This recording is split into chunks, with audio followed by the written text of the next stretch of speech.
Tous, c'est Absolute et bienvenue dans cette ultime vidéo dédiée à The Clone Wars. Et oui, je dis bien ultime car ça sera malheureusement la dernière analyse d'épisode consacrée à cette série animée qui nous aura suivi durant quand même une bonne dizaine d'années. Vous le savez, nous nous attaquons aujourd'hui à l'arc du siège de Mandalore, événement que l'on tease désormais depuis plusieurs années, et ce notamment dans Star Wars Rebels ou bien encore dans le roman Ahsoka Tano qui doit sortir prochainement en France. Bref, le trailer de cet arc annonçait vraiment du lourd et vous allez voir lorsque l'on va commencer le résumé, mais effectivement cela va commencer de la meilleure des manières. Et oui, car l'épisode s'ouvre dans un premier temps sur le premier logo de Lucasfilm qui a bien sûr évolué depuis 40 ans. Mais quand j'ai vu ce logo apparaître, je me suis dit une chose, je pense qu'ils vont décider de traiter cet arc narratif comme un film à part entière, mais bien sûr divisé en 4 chapitres ou parties. Et c'est notamment pour ça que les épisodes sont un peu plus longs que ceux de d'habitude. Bref, la suite laisse place au logo rouge de The Clone Wars, qui avait notamment été utilisé il y a plusieurs saisons lors de l'arrivée de Maul dans la série, et la musique habituelle laisse place au thème principal de la saga.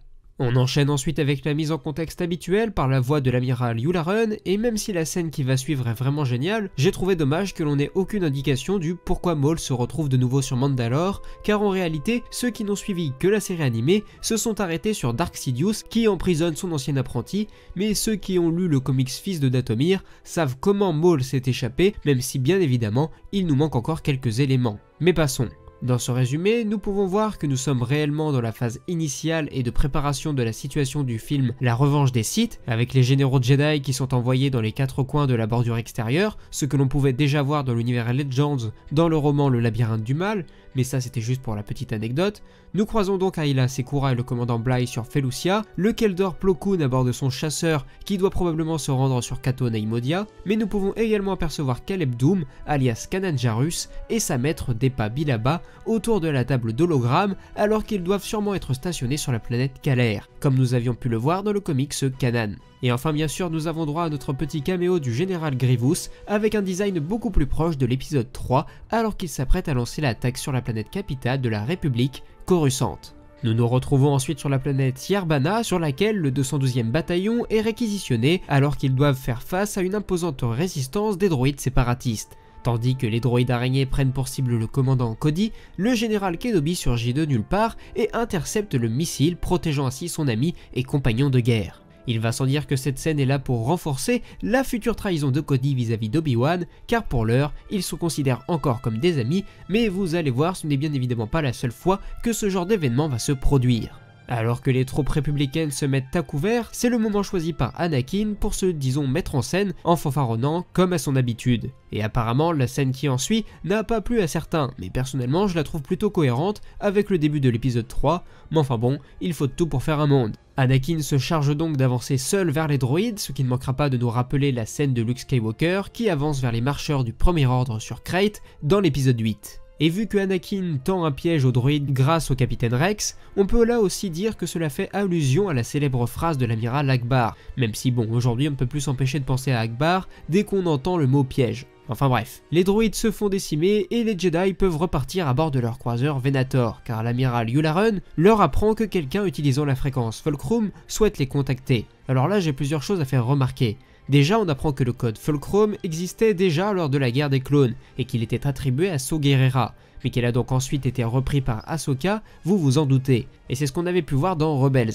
Même si le nom de Fulcrum était celui qui était donné à tous les agents secrets des rebelles, mais le truc que je trouve un peu idiot, c'est que si le code Fulcrum est utilisé par Ahsoka et est le code spécial de Anakin, je trouve ça assez étonnant que ça ne le fasse pas réagir plus que ça quand il est mis au courant dans Rebels. Donc voilà, c'était peut-être juste une impression, mais j'ai trouvé ça un peu malvenu car c'est sympa de faire plein de références à Rebels, mais des fois ça crée presque des incohérences. Mais bref, Anakin et Obi-Wan se rendent donc à bord du croiseur et reçoivent donc un appel de Ahsoka, alors accompagnée par la Mandalorienne Bo-Katan. Et ces dernières leur apprennent qu'elles ont localisé l'ancien seigneur Sith Dark Maul sur Mandalore et qu'elles ont besoin de l'aide de la République pour le capturer.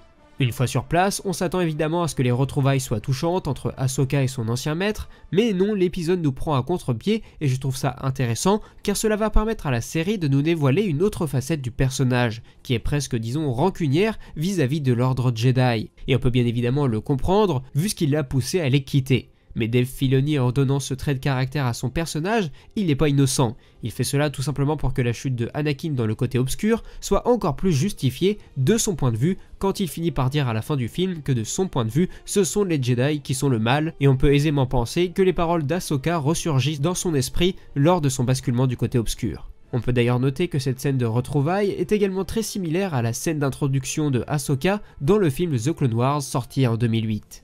Les Mando vont donc demander de l'aide à la République, Anakin va être un peu décontenancé par la situation car il s'attendait à d'autres retrouvailles avec sa padawan et va donc forcément chercher à l'aider, peut-être pour remonter dans son estime. Mais une fois encore, l'ordre Jedi va décider de prendre une décision qui va à contresens de l'opinion de l'élu, ce qui, comme je vous l'ai dit plus tôt, ne fait que renforcer sa future déchéance. L'autre aspect de cette scène que j'ai apprécié, c'est que Bo-Katan rappelle à Obi-Wan que Satine a été tuée par Maul, et que ça devrait quand même le faire réagir de voir Maul de retour.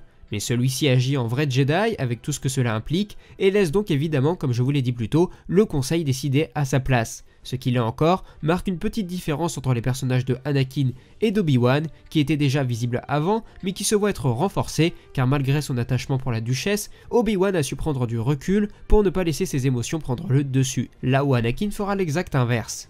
Après cette conversation, Bo-Katan rappelle à Ahsoka qu'elle lui avait bien dit que cela ne servira à rien, ce qui est une fois de plus un petit taquet donné à l'ordre Jedi. Bref, une fois tous les deux, Anakin et Ahsoka vont enfin pouvoir parler comme des frères et sœurs, ce qu'ils étaient plus ou moins d'une certaine manière. Ahsoka s'apercevra ainsi que les clones ont toujours énormément de respect pour elle, d'ailleurs son ancien maître ajoute qu'il n'y a que la loyauté qui compte pour eux, ce qui est évidemment ironique vu ce qui les attend dans la suite des événements. Ensuite Anakin rajoute qu'il a deux petites surprises pour elle, la première c'est qu'une partie de la 501ème a décidé de sortir les pinceaux pour modifier le design de leur casque, en reprenant les tatouages faciaux de Ahsoka comme motif, et la deuxième c'est qu'Anakin lui redonne ses anciens sabres laser avec donc son Shoto qui est, je le rappelle, le nom qu'on donne à un sabre qui est plus petit, et qui sont donc selon Anakin améliorés, mais pour lui cela veut simplement dire qu'il leur a donné une couleur bleue, ce qui signifie selon moi que désormais les couleurs des sabres laser c'est plus ou moins comme pour les jeux vidéo et qu'on peut changer les couleurs très facilement, mais je me trompe peut-être bien sûr.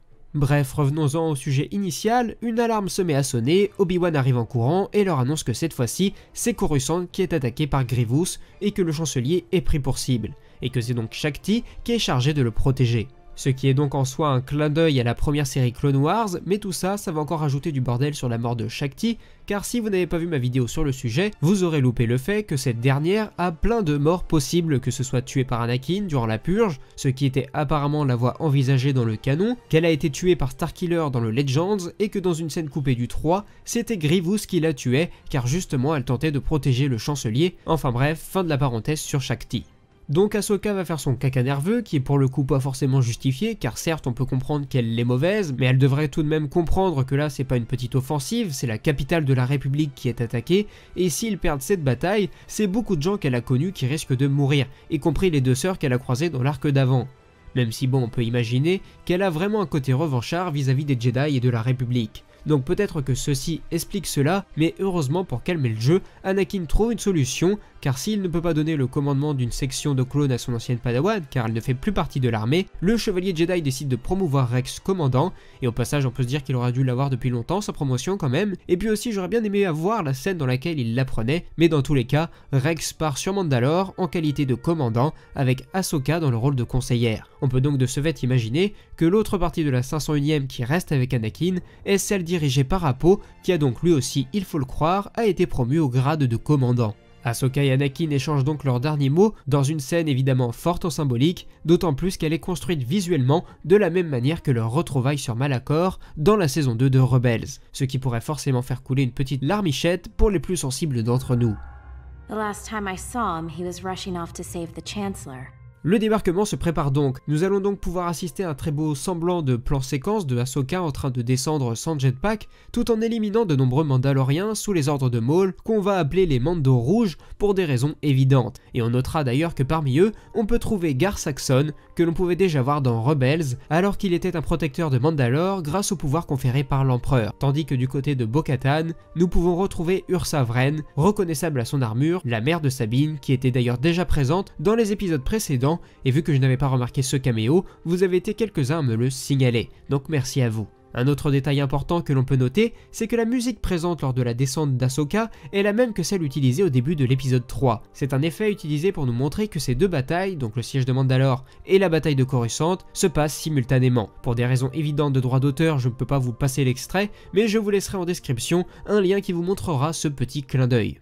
Les combats se poursuivent ensuite partout dans la cité, mais les Mandos rouges finissent inévitablement par être repoussés, ceux-ci battent donc en retraite vers les souterrains de la ville, tandis que Bo-Katan se charge d'aller arrêter le premier ministre Almec. Ahsoka est appelée en renfort, car un capitaine clone du nom de Vaughn, qui a donc probablement pris la place de Rex, dit avoir trouvé quelque chose dans les souterrains.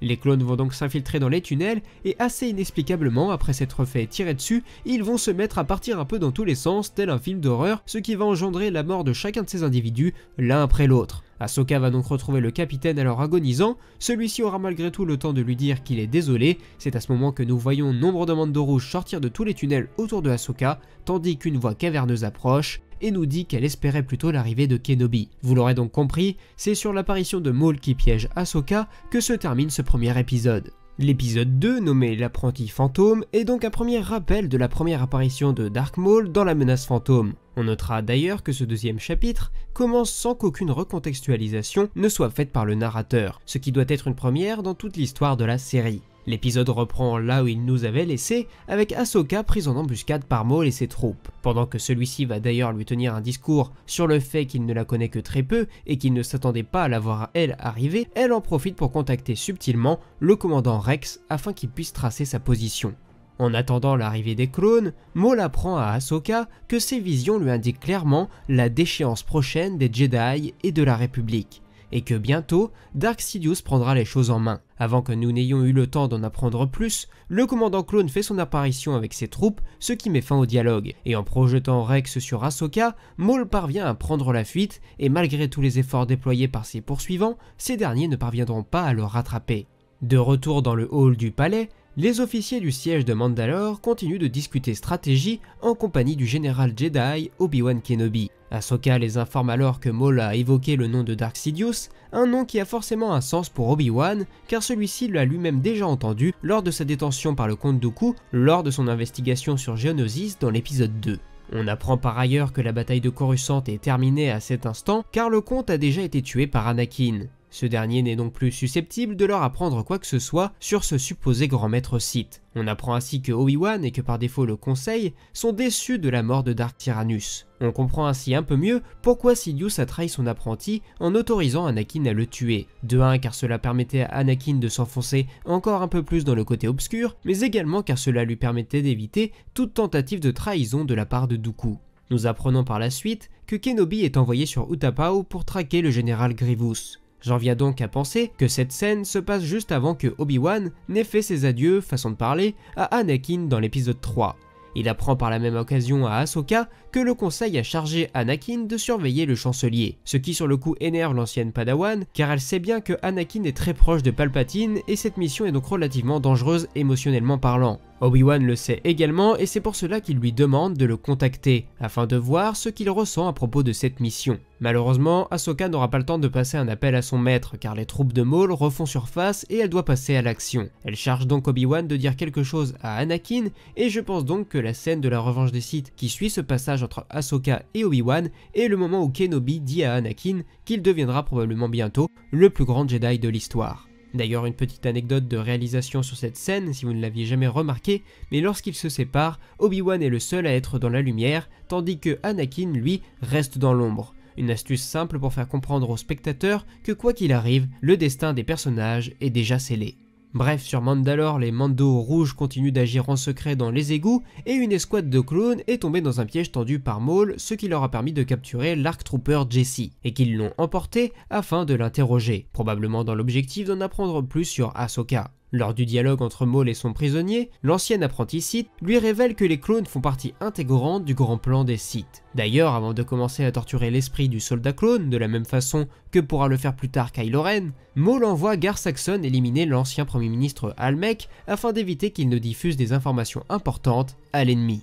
Dans le même temps, les héros se rendent justement dans la prison afin d'interroger ce Almec. Celui-ci leur apprend que Maul est en proie à des visions depuis plusieurs semaines et que le plan consistait seulement à attirer Kenobi et Skywalker sur Mandalore. Malheureusement, l'ex-premier ministre n'aura guère le temps d'en dire plus car il sera abattu par Saxon que Maul avait envoyé un peu plus tôt. Une fois sa mission accomplie, ce dernier peut donc prendre la fuite. Il sera ainsi pourchassé par Bo-Katan qui au cours de leur combat sera amené à utiliser des oiseaux siffleurs, une arme que l'on a déjà pu rencontrer dans l'épisode 3 de la saison 1 de The Mandalorian, mais malheureusement Saxon parviendra à s'en tirer indemne. Cette scène de baston dans un ascenseur ne manquera pas de nous rappeler d'ailleurs l'une des premières scènes de l'épisode 3 au cours de laquelle Anakin se retrouve dans le même genre de situation. De retour dans les égouts, nous retrouvons Maul alors en pleine discussion avec les différents leaders des syndicats du crime, comme le Soleil Noir, les Pikes et on le devine, l'Aube Écarlate, avec l'apparition d'un jeune Dryden Voss sur la droite, l'antagoniste principal du spin-off Solo, A Star Wars Story. Une fois la conversation terminée, Maul évoquera de nouveau ses visions. Il fera également allusion aux événements présents dans le comics Son of Dathomir, dont je vous ai rapidement parlé en début de vidéo, et se lancera ensuite dans un discours d'avant-bataille pour encourager ses troupes à monter à l'assaut. Alors que les officiers mandaloriens et républicains sont de retour dans le hall, nous retrouvons assis sur le trône en face d'eux l'ancien Seigneur Sith, ce qui nous rappelle une fois de plus que Maul apprécie tout particulièrement de surprendre ses adversaires en se trouvant face à eux alors qu'il ne le devrait pas.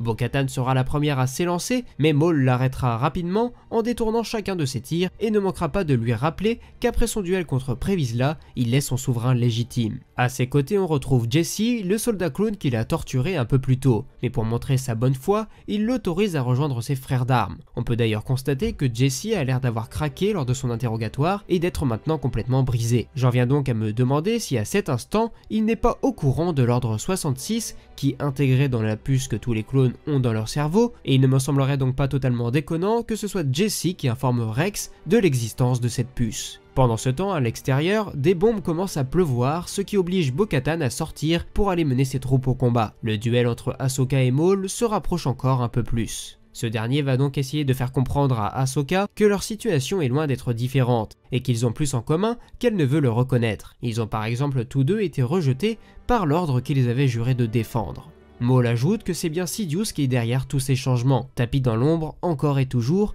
mais que très bientôt il se révélera au grand jour. Et dans une scène qui nous évoquera forcément l'Empire contre-attaque ou bien encore les derniers Jedi, Maul propose à Ahsoka de se joindre à lui, car eux seuls sont susceptibles d'éliminer Dark Sidious. Avant que l'ancienne Padawan ne donne sa réponse, la vitre latérale explose en milliers de morceaux qui viennent entourer les protagonistes. Nous avons ainsi droit à l'un des plus beaux plans que la série ait pu nous offrir, sans aucun doute possible, et je vous laisse l'apprécier.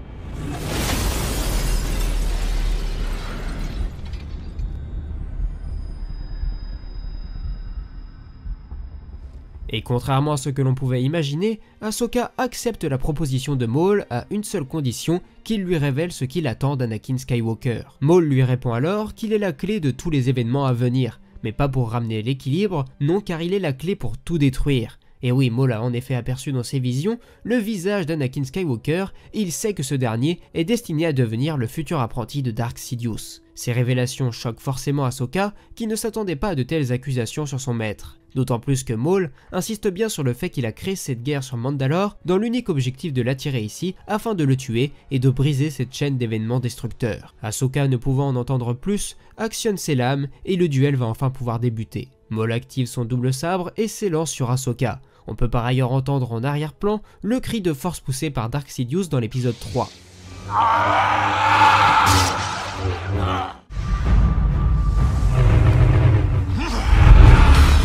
Ce qui, comme dans l'épisode précédent, est probablement un indice qui nous révèle que ce passage de l'épisode se passe en même temps que l'intervention des maîtres Jedi dans le bureau du chancelier suprême. De plus, la vitre brisée un peu plus tôt peut également nous rappeler la vitre que brise Windu lors de sa scène de combat de l'épisode 3. Ce n'est peut-être pas ça bien sûr, mais dans tous les cas, ça reste un clin d'œil assez sympathique. Nous avons donc droit à l'un des plus beaux duels offerts par la série, mais également par les films. et vous aurez ainsi sûrement remarqué que les mouvements des personnages sont extrêmement fluides et sont réellement dignes des films, et plus particulièrement ceux de la prélogie. Et bien c'est tout simplement parce que le combat a été animé à partir de la motion capture de l'acteur originel de Dark Maul, à savoir Ray Park, qui a dû réellement apprécier de rejouer Maul en tant que combattant, tandis que le personnage de Ahsoka est campé par la cascadeuse Lorraine Marikim, qui est notamment la Mandalorienne en armure lors de la scène de combat dans le chapitre 8 de la saison 1 de The Mandalorian. Je ne vais ensuite pas vous décrire tout le combat car ça n'aurait pas vraiment de réel intérêt et je vous invite donc à aller le voir de vous-même car vous l'apprécierez évidemment d'autant plus. Mais pour le résumer, sachez juste que Ahsoka finit par piéger Maul à l'extérieur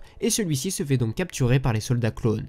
Les quelques éléments que l'on peut retenir de ce combat, c'est qu'il est mis en valeur par un chœur qui n'est pas sans nous rappeler la musique du Duel of the Fate de l'épisode 1, et certains passages sont repris à de brefs instants, mais il faut bien tendre l'oreille bien sûr. Et l'autre information à retenir, c'est que Ahsoka fait tomber ses sabres au cours de leur duel, et pour le moment je n'ai aucune idée de si elle va les récupérer ou si un clone tel Cody, dans la revanche des Sith, va venir les lui rendre avant de la trahir ensuite, car une scène de la bande-annonce nous laisse penser qu'elle finira par les récupérer. Enfin, l'épisode se conclut par un fondu en noir lourd de sens sur Ahsoka qui contemple les étoiles tandis que le sol brûle sous elle. Pour conclure sur mon ressenti général de cet épisode, on peut simplement retenir que l'ambiance est vraiment très grave, que les musiques sont toutes à base de grosses percussions qui nous font ressentir une ambiance pesante, lourde et qui littéralement nous écrase, ce qui colle parfaitement avec l'ambiance de la revanche des Sith car le monde s'écroule totalement autour de nous.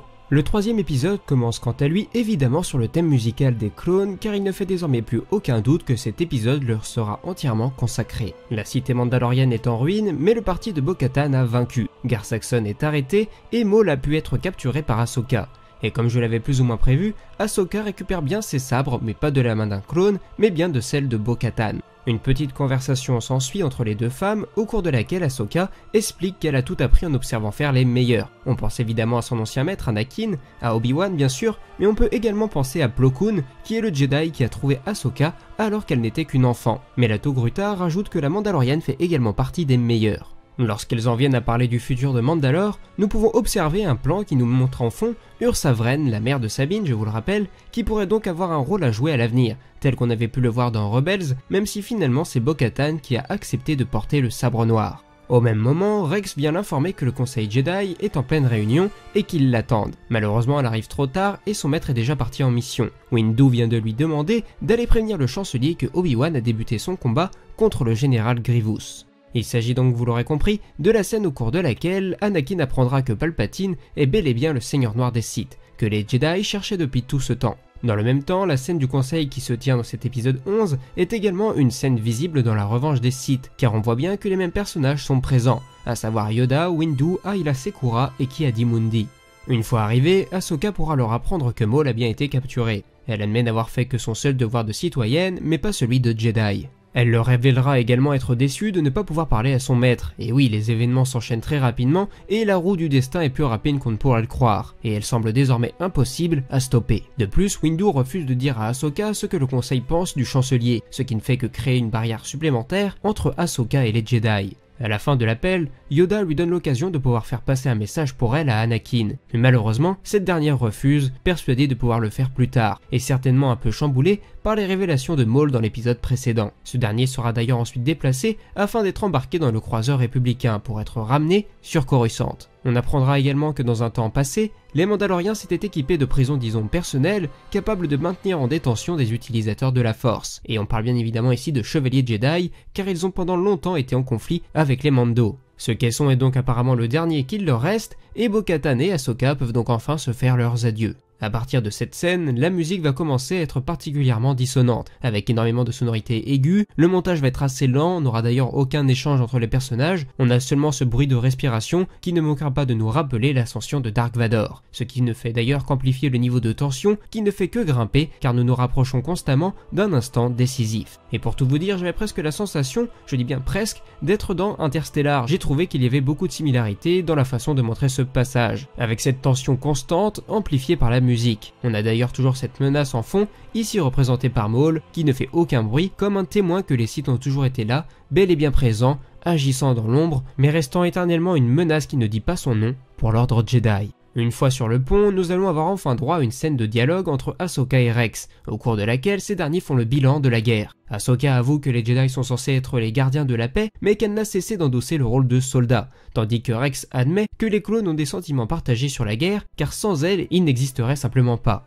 D'ailleurs, Ahsoka en profite pour bien insister que pour elle, Rex est l'un de ses meilleurs amis. Malheureusement, le commandant clone est appelé en urgence car ils reçoivent un appel susceptible de leur apprendre que le général Kenobi a fini par vaincre Grievous, mais Ahsoka préfère refuser d'y assister. Alors qu'elle est désormais seule sur le pont, on peut constater que elle, tout comme Maul, ressentent ce qui se trame ailleurs dans la galaxie. Anakin est en train de sombrer du côté obscur, le combat se poursuit entre Windu et Sidious, mais Anakin intervient. Et son destin est désormais scellé à tout jamais, et j'ai d'ailleurs trouvé que c'était vraiment bien d'avoir la vraie VF et d'entendre réellement ce que l'on entend en regardant l'épisode 3. Le sort en est jeté, Dark Sidious ordonne l'exécution de l'ordre 66, les pupilles de Rex se dilatent légèrement, et il est également en proie à de nombreux tremblements. Ahsoka intervient pour le prévenir que quelque chose ne va pas, le commandant clone résiste quelques instants, de plus on peut d'ailleurs voir des larmes commencer à se former sous ses yeux, et parvient à lui donner quelques indices pour la suite. Elle doit se renseigner sur Fives et ce qui lui est arrivé. Alors que la célèbre musique de l'ordre 66 résonne, les clones interviennent et font feu à volonté sur leur commandante. Après en avoir éliminé plusieurs, Ahsoka parvient à créer un écran de fumée autour d'elle, ce qui lui permet de s'enfuir. Alors que les clones de la garde de Coruscant s'apprêtent à exécuter Maul, Ahsoka intervient et libère le Seigneur Sith afin qu'il lui serve de diversion. Alors que tous les clones du vaisseau sont sur le qui-vive, Ahsoka parvient à rejoindre le quartier des astromécanos où elle retrouve notamment R7, le droïde qui l'accompagnait dans la saison 1 lors du siège de Rylot. On pourra d'ailleurs remarquer que parmi ces droïdes, l'un d'eux ressemble énormément à Chopper, que ce soit par les bruits qu'il émet, son antenne ronde sur le dessus et son petit bras mécanique. On peut d'ailleurs noter qu'il est doublé par Dave Filoni, un nouveau clin d'œil à Rebels sans aucun doute. Grâce à eux, Ahsoka parvient à trouver les dossiers concernant l'enquête menée par Fives dans la saison 6.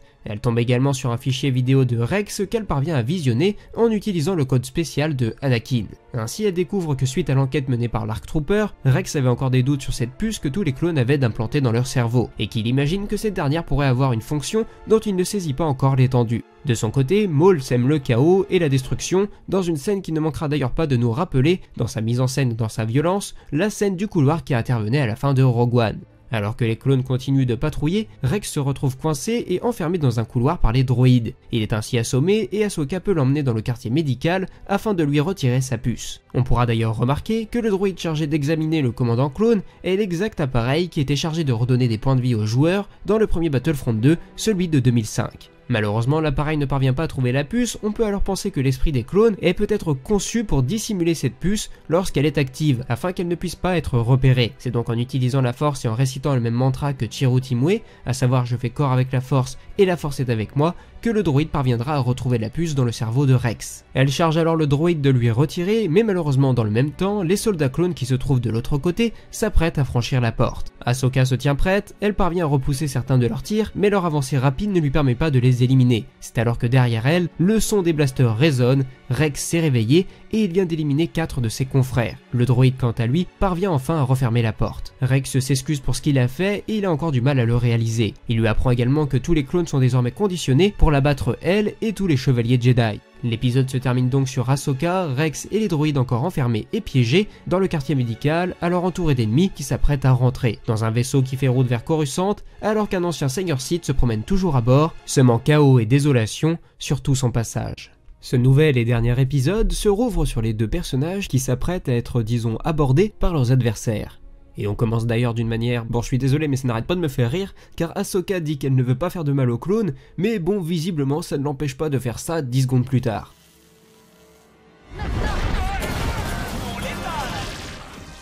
Enfin bref, c'est un détail. Ahsoka et Rex parviennent à s'échapper en assommant tous leurs assaillants, et leur plan consiste désormais à trouver une navette pour s'évader. Maul de son côté apprend que les clones commencent à remettre en doute la loyauté de Rex, mais ça n'empêchera pas le Zabrak de poursuivre son carnage. De son côté, il se rend donc dans la salle de contrôle de l'hyperpropulsion et après avoir éliminé tous les gardes de toutes les façons possibles, il commencera à détruire les réacteurs grâce à la force dans une scène qui marcherait très bien, il faut se l'avouer, dans un jeu vidéo. Le Venator sort donc de l'hyperespace à proximité d'une lune, ce qui nous donne droit à un plan à couper le souffle qui nous permet quand même clairement de constater la qualité de l'animation avec cet impressionnant nuage de débris et de poussière qui se dessine autour du vaisseau. Une fois dans la salle de contrôle du hangar, les héros s'aperçoivent que les clones ont décidé de fermer toutes les portes afin de les empêcher de s'évader.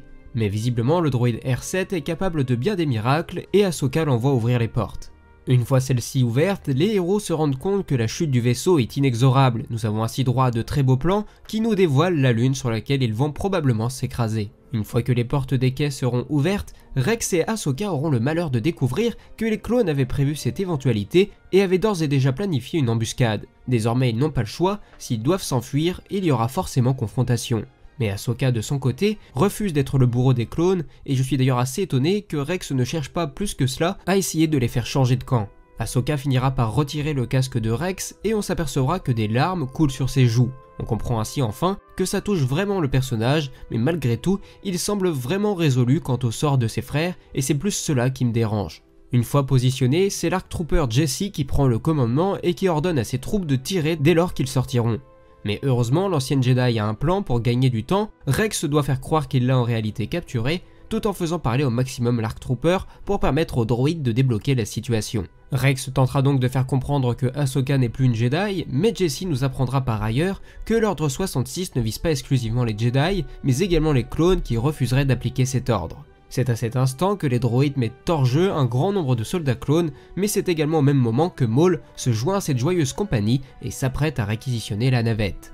Ahsoka tentera bien de la retenir comme a pu le faire Rey dans l'ascension de Skywalker, mais les moteurs du vaisseau s'avéreront plus puissants et Maul parviendra de nouveau à s'enfuir. Mais on peut aussi imaginer que Ahsoka lâche prise pour plutôt aller aider Rex. On notera que la musique et la mise en scène de ce passage est tout bonnement excellente et j'apprécie tout particulièrement les moments où Rex essaye d'aider Ahsoka en lui tendant la main ou bien au moment où il est prêt à se sacrifier en la protégeant, j'ai trouvé ça vraiment très beau. La Togruta utilisera ensuite une technique digne de Fallen Order pour les faire passer au niveau inférieur, qui était, il faut l'avouer, vraiment stylé, en utilisant la force pour tenir ses sabres à distance afin de créer un cercle autour d'eux. Malheureusement, le croiseur de son côté poursuit sa chute et Ahsoka a de plus en plus de mal à retenir tous ses adversaires sans les blesser. Elle est d'ailleurs touchée à plusieurs reprises et perdra même un de ses sabres laser au cours de l'affrontement. Rex de son côté parviendra à monter à bord d'un Y-Wing, mais malheureusement l'ex-Jedi se retrouve propulsé hors du vaisseau dans les débris, ce qui nous donnera d'ailleurs droit à une scène que l'on aurait pu retrouver dans le pouvoir de la Force, et je pense notamment au début du deuxième opus, lorsque le joueur doit contrôler Starkiller qui s'enfuit de sa cellule de Kamino. Quoi qu'il en soit, Rex parviendra à récupérer Ahsoka à son bord et le vaisseau pourra ensuite s'éloigner du lieu du crash. La série s'achèvera dans des instants uniquement bercés par la musique de Kevin Keener. Nous verrons donc dans un premier temps que Rex et Ahsoka ont enterré de nombreux soldats clones, y compris Jesse. Nous verrons que Ahsoka arbore désormais un style vestimentaire qui se rapproche pas mal de sa tenue disons Gandalf de la saison 4 de Rebels, et c'est ainsi que les deux héros se séparent en laissant quelques traces de leur passage sur la planète, faisant ainsi croire à leur mort. Une navette impériale lambda finira par se poser alors que la neige tombe désormais sur ce lieu, des snowtroopers, des droïdes sondes et des stormtroopers patrouillent partout dans la zone, et c'est donc inévitablement le Seigneur Noir Dark Vador qui fait son apparition, se tenant exactement à l'endroit où se tenait son ancienne padawan, et il y trouvera forcément le sabre laser laissé par Ahsoka, probablement des années auparavant. Et enfin, comme dans un ultime symbole, c'est un convor qui survolera Vador tandis que celui-ci ramasse le sabre. Et je me dois donc de vous rappeler que cet oiseau est particulièrement associé à Ahsoka. L'épisode 12 de cette ultime saison est désormais terminé. Et voilà, après 11 ans, presque 12, la série Star Wars The Clone Wars est enfin terminée. Je ne sais pas comment ça s'est passé de votre côté, mais moi je me revois encore petit à 9-10 ans découvrir le DVD du film qui devait lancer la série. Je me souviens aussi que j'étais tombé sur une scène coupée sur YouTube dans laquelle les héros rencontraient un Rancor. Bref, je comprenais pas tout, pourquoi cette scène était absente, tout ça, mais je me souviens aussi du premier épisode avec Yoda et du moment où mon oncle me l'avait fait découvrir. Bref, The Clone Wars, c'est beaucoup de souvenirs, et pouvoir enfin visionner le dernier épisode alors qu'on nous l'avait presque d'une certaine manière arraché lors du rachat, bah ça fait quand même énormément de bien. Mais bien évidemment, tout n'a pas été parfait dans ce dernier arc, et on va y venir, mais on peut néanmoins dans l'ensemble s'accorder sur le fait que c'est sans aucun doute l'un des meilleurs arcs de la série, avec notamment l'arc d'Umbara dans la saison 4. Pour passer rapidement sur les défauts, car il n'y en a pas des millions selon moi, on peut trouver un peu dérangeant que par moments on doive faire face à pas mal de petites astuces du scénario pour avancer dans l'histoire, mais bon, je pense qu'on peut passer au-dessus de cela. Et ma véritable critique se trouve plus dans le traitement des 2 derniers épisodes, car je trouve qu'on passe beaucoup trop de temps à bord du vaisseau et je pense qu'il aurait pu être plus intéressant d'en montrer un petit peu plus sur l'après-Ordre 66 afin de voir comment vivent les personnages. Il reste par exemple une interrogation sur les personnages de Gregor et de Wolf qui sont censés avoir retiré leur puce, et même si on se doute que c'est Rex qui va leur faire retirer, ce dernier arc ne nous donne aucune réponse à ce sujet, donc voilà, ça c'était pour les points négatifs. Mais bien évidemment cet arc est également plein de points positifs et son existence en lui-même est déjà un gros point positif. Mais le meilleur pour moi reste le fait que le ton de ces derniers épisodes se rapproche vraiment fortement de la revanche des Sith, qui est au passage probablement mon Star Wars préféré. Après c'est certainement celui que j'ai vu le plus de fois, et puis c'est aussi le premier que j'ai vu, donc forcément je ne peux qu'adhérer. Et puis cela les oblige à traiter le tout de façon mature, voire même un peu plus violente comme on a pu le voir avec Maul. Et c'est pas forcément un mal, car les gens qui ont découvert The Clone Wars à sa sortie, eh bien ils ont grandi et mûri aujourd'hui, et si on souhaite les satisfaire, et je pense que c'est justement le but de cet arc, à savoir de satisfaire les fans de la première heure, la série doit évoluer et se mettre au niveau de son public. Enfin, pour conclure là-dessus, on peut évidemment souligner toutes les nouvelles compositions de Kevin Keener qui sont toutes excellentes, et j'ai également été heureux d'apprendre que pour la version française, nous avons la chance d'avoir tous les doubleurs originaux, que ce soit Emmanuel Garijo pour Anakin Skywalker et bien évidemment Bruno Choel pour la voix d'Obi-Wan Kenobi. Bref, normalement on est le soir du 4 mai au moment où je publie cette vidéo et il serait donc un peu idiot de vous souhaiter un joyeux Star Wars Day, mais malgré tout j'espère dans tous les cas que vous avez passé une excellente journée de Star Wars. Sur ce, la vidéo est à présent terminée, c'est sans aucun doute la plus longue de toute la chaîne et d'un côté je suis heureux que ce soit sur une vidéo dédiée à Star Wars The Clone Wars car c'est comme vous l'aurez compris, une série qui compte énormément pour moi et pour pas mal de monde. Bref, sur ce, moi il ne me reste plus qu'à vous dire à la prochaine et que la force soit avec vous, ciao.